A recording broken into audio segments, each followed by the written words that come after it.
Bonjour, nous sommes avec Hervé Rioux, Bonjour. qui est connu sur les Mureaux comme le président du cercle aquatique des Mureaux, donc le CAM, la natation tout simplement. Ça va. Voilà, président. Et qui s'est lancé dans la campagne municipale pour 2020 depuis le mercredi 3 octobre 2019. Alors, monsieur Hervé Rioux, vous avez 42 ans, En effet.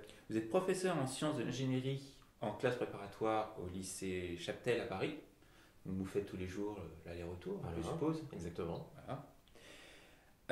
Vous êtes breton d'origine, d'après ce que j'ai entendu. Vous êtes marié avec une muriotine, pardon, muriotine d'origine ici, donc depuis 5 ans vous êtes là, à peu près. Et vous vous lancez dans la campagne électorale sous une liste de droite, centre-droit, voire d'ouverture. Qu'est-ce qui vous motive à participer à cette campagne 2020, sachant que la droite était absente je veux dire, la campagne précédente, En 2014. en 2014. Absolument. Bah, écoutez, c'est un concours de circonstances de la vie. C'est toujours pareil. C'est le fruit de rencontres avec vos proches, de rencontres avec des gens avec qui vous pouvez discuter, de réflexions internes que vous pouvez avoir.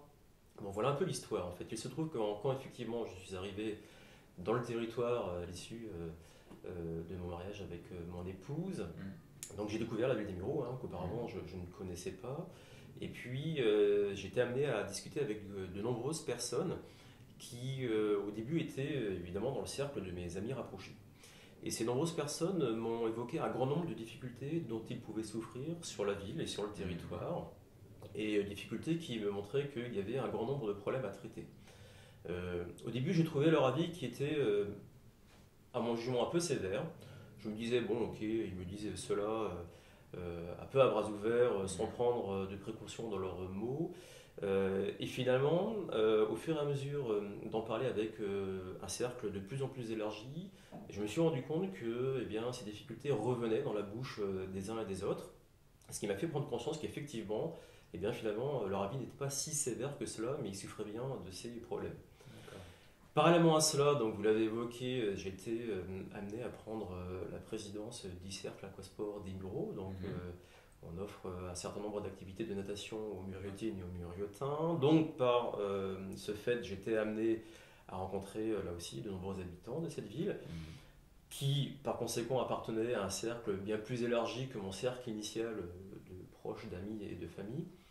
Et eux avaient également les mêmes mots, les mêmes idées, les mêmes reproches vis-à-vis de la gestion de cette ville et vis-à-vis du peu de services qu'ils en avaient en retour. Donc tout cela faisait un tout assez cohérent en termes de situation un peu compliquée de cette communauté. Et j'ai par conséquent été amené à me rapprocher de ceux qui portent un peu de projets politiques sur la ville. D'accord. Pour essayer d'en savoir plus, parce que c'est vraiment des questions qui m'intéressent depuis de nombreuses dates, suite à ce que j'ai pu faire dans mon passé récent. D'accord. Et il se trouve qu'en discutant du coup avec ceux qui portent des projets politiques sur la ville, du fil en aiguille, vous vous dites, mais attendez, on ne peut pas en rester là, c'est pas possible. Il y a un tel malaise dans cette ville sur un tellement grand nombre de sujets que vous vous dites qu'à un moment donné, il faut agir. Bon, ok. Et puis quand vous dites il faut agir, vous regardez tout autour de la table et vous vous dites qui porte ce mouvement. Bon, évidemment au début, personne ne répond. Parce qu'il faut quand même avoir un peu la foi là-dedans et puis avoir la motivation d'y aller. Avoir la motivation, avoir l'énergie, avoir l'envie. Ça ne se décrète pas comme cela du jour au lendemain. Et puis de fil en aiguille, après des semaines de discussion, après des mois de discussion, quelques personnes autour de la table commencent à vous dire, donc à me dire à moi, Hervé, c'est à toi de porter ce mouvement. Alors au début, ma réaction était de dire, non, non, c'est pas à moi, j'ai pas plus de légitimité que telle ou telle autre personne à le faire. Et voilà, donc au début l'idée a été émise, mais sans que j'y prête beaucoup d'attention. D'accord. Et le temps faisant, les gens reviennent vers vous, vous sortent la même idée en disant, vu l'énergie que tu portes à systématiquement apporter ces sujets sur le quotidien, vu l'énergie que tu as pour essayer de trouver des solutions, compte tenu de la situation de la ville, c'est effectivement à toi de porter ce mouvement. Et de fil en aiguille, à force que les gens vous en parlent, Eh ben, croyez-moi ou non, mais un matin, vous vous réveillez et vous dites, ben oui, en fait, c'est moi. C'est à moi de porter ce mouvement. Et toutes celles et ceux qui sont autour de la table, qui depuis longtemps vous disent, si tu y vas, on te suit, eh bien, ont été les premiers à me dire, ok, tu as accepté. Alors, tu es convaincu en ton fort intérieur que c'est à toi de porter cette aventure. Nous, on va te suivre, on va travailler ensemble et on va essayer de faire quelque chose. Voilà comment tout ça est arrivé. Et j'ai envie de dire que cette décision interne, hein, très personnelle, ça c'est très personnel, hein, je l'ai vraiment intériorisée en début de l'année 2019. Voilà. D'accord. Donc c'est parti comme cela.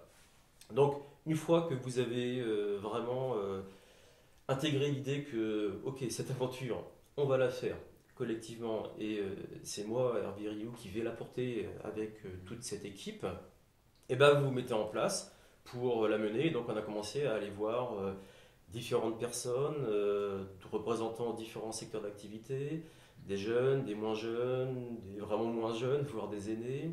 On a été voir des personnes qui étaient aujourd'hui encore à l'école, en formation, d'autres qui sont en activité professionnelle, et d'autres qui sont au contraire au chômage, d'autres qui sont à la retraite.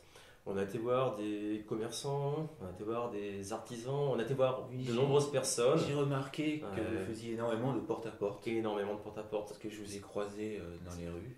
C'est absolument Voilà. vrai. Non, on fait énormément de porte-à-porte. Pour moi, c'est essentiel. C'est essentiel d'aller comprendre auprès des gens les difficultés dont ils peuvent souffrir, quartier par quartier. Parce que vous savez très bien que dans cette ville, il y a de nombreux habitants. Oui. La ville est très étendue. Oui. Et ce que l'on peut voir comme difficulté, comme problème à régler dans les quartiers sud ne sont pas forcément les mêmes que ceux que l'on peut voir dans les quartiers nord. Enfin, tout ça, c'est extrêmement compliqué et disparate. Donc, c'est pour ça que je fais l'effort, effectivement, d'aller faire du porte-à-porte, d'aller voir les gens, d'aller dans les quartiers, discuter avec eux, comprendre le ressenti qu'ils ont sur les problèmes dont ils peuvent souffrir, comprendre aussi le ressenti ou les idées qu'ils peuvent avoir, parce qu'ils en ont énormément sur la future ville dans laquelle ils aimeraient vivre. Et je tiens d'ailleurs à saluer les très très bonnes idées dont ils peuvent me faire part, parce que tout ça, ça nourrit et ça enrichit ma réflexion sur le sujet. Donc on a fait ce travail. Il est loin d'être fini, hein, parce que ça demande énormément de temps. J'estime qu'aujourd'hui j'ai fait presque la moitié de la ville déjà en porte-à-porte. Il me reste donc encore une moitié, 50% à le faire. Néanmoins, il nous reste encore du temps d'ici à ce que les élections soient organisées. Donc on va faire cet effort de continuer à aller voir les gens, de continuer à rassembler un maximum d'avis.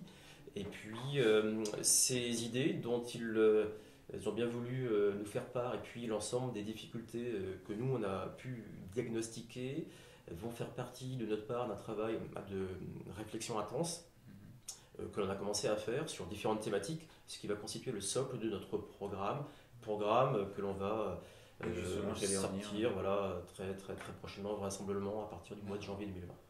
Donc c'est la question que je voulais aborder avec vous, qui étaient vos objectifs justement pour cette campagne et pour municipalité, si vous êtes élu. Je me dis normal. Évidemment, votre campagne a commencé, mais les élections, c'est au mois de mars. Hein, c'est ça. Il faut attendre. Mais je pense que ces objectifs, je suppose, incarnent votre slogan, le renouveau aux Mureaux. C'est ça. Parlez-nous-en un petit peu. Vous avez déjà une ébauche, je suppose, d'objectifs. Voilà, absolument. Alors, une de nos priorités, c'est, à travers ce renouveau, c'est de recréer une espèce de dialogue de confiance entre les élus et les citoyens. Pourquoi je me permets, à ma modeste échelle de le dire, c'est parce que quand on va voir les gens, la très très grande majorité, si ce n'est la quasi-totalité d'entre eux, me disent qu'ils ne voient plus personne, qu'ils ne bénéficient de plus aucun service ni d'aucune écoute de la part de leurs élus, et ils en souffrent beaucoup. Ils en souffrent beaucoup, il y a sans doute des bonnes raisons à cela, mais en tout cas ils en souffrent beaucoup, et moi je pense qu'au contraire, un service, parmi les missions dont elle doit se saisir, une mairie doit avoir pour priorité de recréer ce lien de contact avec le citoyen, de bien comprendre quelles sont leurs attentes, de bien comprendre au quotidien quelles sont leurs difficultés, et puis en face, de mettre des solutions quand cela est possible pour leur apporter une solution à leurs problèmes. Donc ça, c'est un axe fort de notre approche, c'est recréer du lien de confiance et du lien de dialogue avec les citoyens. Ensuite, je pense qu'il faut faire aussi une approche où on pose à plat le problème des difficultés majeures de cette ville. Et parmi ces difficultés, il y a la question de la dette qui aujourd'hui est à un niveau extrêmement inquiétant. Il y a des difficultés au niveau du transport, il y a des difficultés au niveau de la fiscalité. Si vous saviez le nombre de personnes qui aujourd'hui me disent que le seul rôle qu'elles ont dans cette ville est d'être contribuables, point final, c'est-à-dire elles sont là pour payer un impôt qu'elles jugent élevé, alors qu'en contrepartie, elles n'obtiennent strictement aucun service. Et quand on en est arrivé là, on se dit qu'il y a un vrai malaise sur la question de l'assentiment de payer l'impôt pour rien, en tout cas pour une municipalité qui, pour vous, est peut-être à une distance assez éloignée de vos préoccupations quotidiennes. Et puis, il y a aussi des problèmes d'attractivité économique, et puis de visibilité pour cette ville.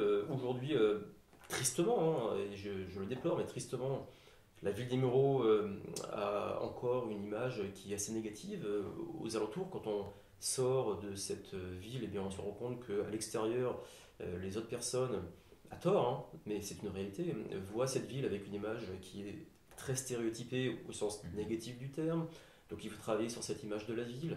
Il faut travailler sur son attractivité économique, puisque pour toutes celles et ceux qui ont déjà été faire un tour au centre-ville, on se rend compte qu'en centre-ville, bon, il est en train de dépérir, que tous les magasins sont en train de fermer les uns derrière les autres. Quand vous discutez avec les grands anciens qui sont là depuis plusieurs décennies, ils vous disent qu'auparavant le centre-ville était vivant, attractif, joyeux. Enfin, ça faisait vraiment un cœur d'activité qui faisait que de nombreuses personnes venaient dans ce cœur du village. Aujourd'hui, ce n'est plus le cas, donc je pense qu'il faut effectivement, pour le centre-ville, prendre son bâton de pèlerin et retravailler sur cette attractivité. Voilà. Et sur les questions d'éducation aussi, là aussi, il y a de nombreuses questions à régler. Comment se fait-il que, vous voyez, typiquement, aujourd'hui, dans certaines classes, il se met à pleuvoir. Où est passé l'investissement qu'on devrait naturellement faire dans l'éducation, qui, à mon avis, est la pierre angulaire du pacte social républicain des futures années à venir. Voilà, donc tous ces sujets, toutes ces problématiques sont celles dont nous ont fait part les Muriotines et les Muriotins lorsqu'on est allé les voir, et sont celles sur lesquelles aujourd'hui nous travaillons pour progresser dans l'écriture de notre programme. D'accord. Et dans l'écriture de ce programme, vous prenez en compte les deux gros projets qui sont pas forcément financés par la mairie, mais qui sont financés par l'extérieur, qui sont l'Action Cœur de Ville et le RER-E, qui est un RER-E, c'est la SNCF qui s'en occupe en soi. Mais quand vous parlez du centre-ville, de son réaménagement, de ses activités, l'Action Cœur de Ville, en lien avec Melan, puisque c'est un programme Melan-les Mureaux, intercommunal, bien que aussi d'État, puisque c'est l'État qui fournit aussi. Vous prenez ça en compte? Bien sûr, évidemment, ça fait complètement partie de nos réflexions. Moi, si vous voulez, ma crainte, c'est que cette action Cœur de Ville soit simplement un gros élément de communication qui est fait de la part de la mairie actuelle. C'est ma grosse crainte. J'aimerais me tromper, mais je crains que ce ne soit que cela, et que tout ce que l'on appelle le projet Cœur de Ville, aussi ambitieux soit-il, en tout cas dans les éléments marketing que l'on met au goût du quotidien, ne se concrétise que par un simple rafraîchissement du Nigard. J'en veux pour preuve un certain nombre d'informations que j'ai pu voir transiter auprès de certaines personnes qui me disent que les ambitions initiales ne sont pas du tout celles qui, en tout cas aujourd'hui, sont en passe d'être décidées, et je le regrette. En tout cas, effectivement, je pense qu'il faut porter ce projet, Action Cœur de Ville, à l'ambition à laquelle la ville des Mureaux doit penser. Néanmoins, s'il n'est pas porté ce projet, ça fera un grand pchit marketing, et ça serait la pire des solutions pour notre ville. D'accord. Je voulais quand même revenir sur un point, parce que vous avez donné une interview quand même le 3, au moment où vous êtes parti, et je pense que c'est intéressant de voir. Vous voyez que vous avez du monde derrière vous, d'après ce que j'ai compris. Et vous en êtes où de la constitution de votre liste? Est-ce que c'est peut-être prématuré de dire... Non, je peux le dire. Non, la liste n'est pas encore complètement bouclée. Il faut 39 noms pour avoir une liste.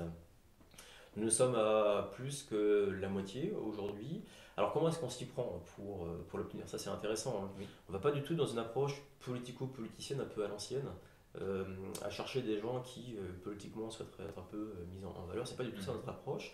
Notre approche, c'est une approche des compétences. D'accord. savoir que dans le fameux porte-à-porte que vous évoquiez, Oui. que l'on s'astreint à faire, voilà, et bien lorsqu'on rencontre des gens qui ont vraiment à cœur de régler un problème et qui nous montrent qu'ils ont les compétences d'y arriver et la volonté de le prendre en charge, eh bien on leur propose de rejoindre notre équipe.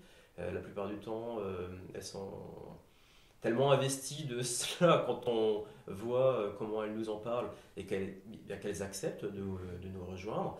Et c'est comme ça que notre équipe grossit par un grand nombre de personnes qui connaissent parfaitement et qui maîtrisent parfaitement tel ou tel sujet et qui en plus nous montrent qu'elles ont toutes les compétences pour le prendre en main et apporter des solutions concrètes et pragmatiques pour les régler en faveur des minorités et des minoritaires. Donc voilà notre approche, c'est vraiment une approche par compétence, avec aussi de notre part une volonté de représenter tous les quartiers de la ville, ça c'est important. Je mettrai un point d'honneur à ce qu'effectivement notre liste soit une vraie représentativité de la géographie de notre commune. Et je n'ai strictement aucun doute sur le fait qu'on arrivera au 39. Quand je vois qu'en quelques mois, vous voyez, on en est plus que la moitié, plus que 25, bon, ça va très vite arriver. Et en tout cas, celles et ceux qui sont déjà dans notre liste, je vous promets qu'ils travaillent d'arrache-pied pour éplucher l'ensemble des solutions qu'on pourrait mettre en œuvre au service des habitants pour régler leurs problèmes. Très bien. Merci beaucoup de C'est nous avoir moi qui vous accordé remercie. ces quelques minutes d'interview. Et j'espère que cette interview vous aura intéressé les internautes et puis au journal. De toute façon, vous retrouverez tout sur le journal des deux rives, les nouvelles des bureaux et la web TV de